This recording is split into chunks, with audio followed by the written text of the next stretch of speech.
Hello everyone, hope you're all doing well. Thank you so much for watching my videos. This video is in a series of videos where we have started talking about the seafarer unions and how they actually affect our wages, the living conditions and the safety of the vessels we work on. Today we are going to talk about some details of unions which are all around the world.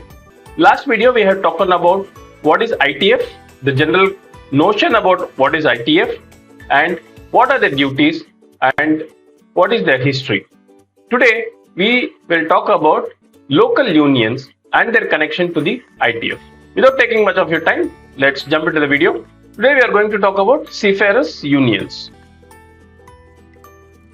Seafarer unions are organizations that represent and protect the interest of seafarers who work on board ships. It is very simple. There should be some authority or some organization which takes care of interests of the seafarer who are working on board the ships. These unions are again localized.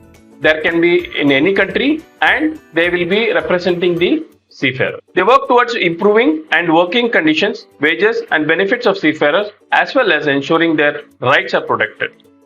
As I mentioned, the seafarers unions, the sole purpose is the well-being of seafarers.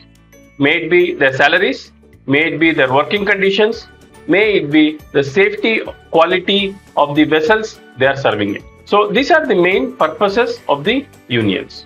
Let's look into some of the local unions. Examples of seafarer unions around the world. I have taken only few, very few.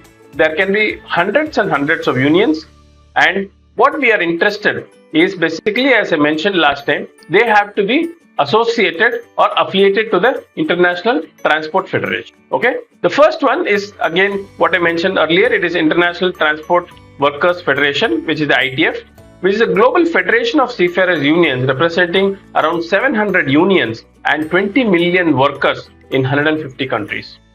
So you can see the scale of that big union. Basically, ITF is a union of unions.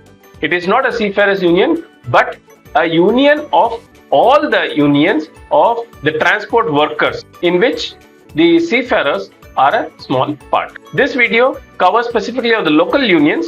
Our last video we have covered detailed information on the ITF. Please do watch my last video if you want more information on the ITF. The first one we are going to cover is the Seafarers Union of Russia, Russia's largest seafarer union representing 120,000 seafarers. Almost 120,000 seafarers are members of the Russian Seafarers Union.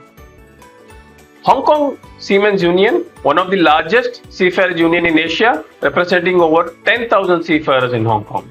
And All Japan Seamen's Union, that is the JSU, which is the Japan's largest seafarer union, representing 1 lakh seafarers. So basically you can see the scale of the seafaring unions. These are huge unions taking care of the interest of seafarers, having a huge number of memberships.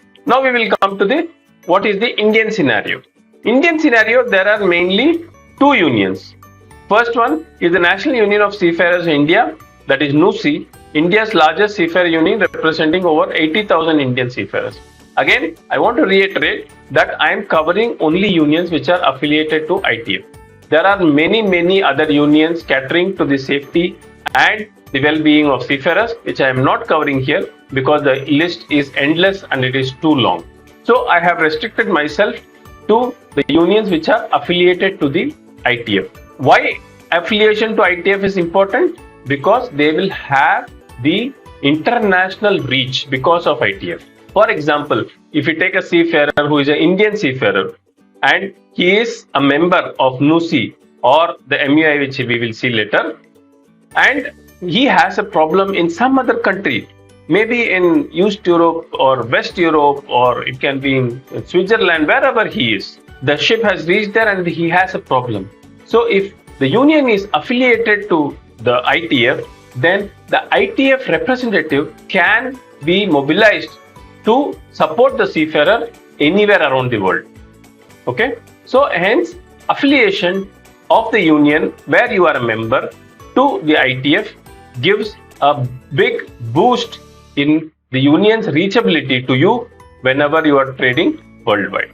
The National Union of Seafarers of India represents the ratings or the seafarers who are working as ratings on board the vessels, and the Maritime Union of India represents the officers of the nationality Indian who are members of the Maritime Union of India. Again, MUI is also affiliated to the ITF, and we have not covered other unions which are not affiliated to the ITF. The local unions also provide a lot of facilities to the seafarers who are members to them. The NUSI website and the Maritime Union website gives all the details of the facilities and concessions they provide to the seafarers who are members of them.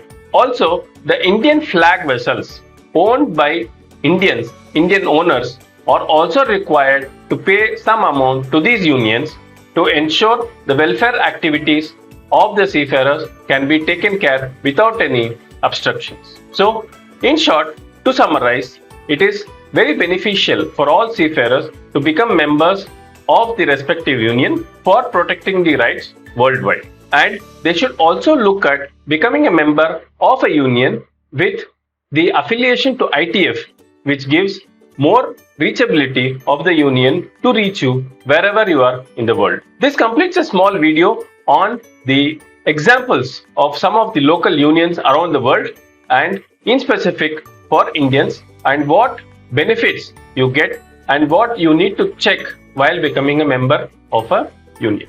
Thank you so much for watching this video. We would be greatly obliged if you could provide us feedback on the content and the delivery of the video, and also any other topic which we can cover in our upcoming sessions. Thank you so much. Have a nice day. Take care. Bye.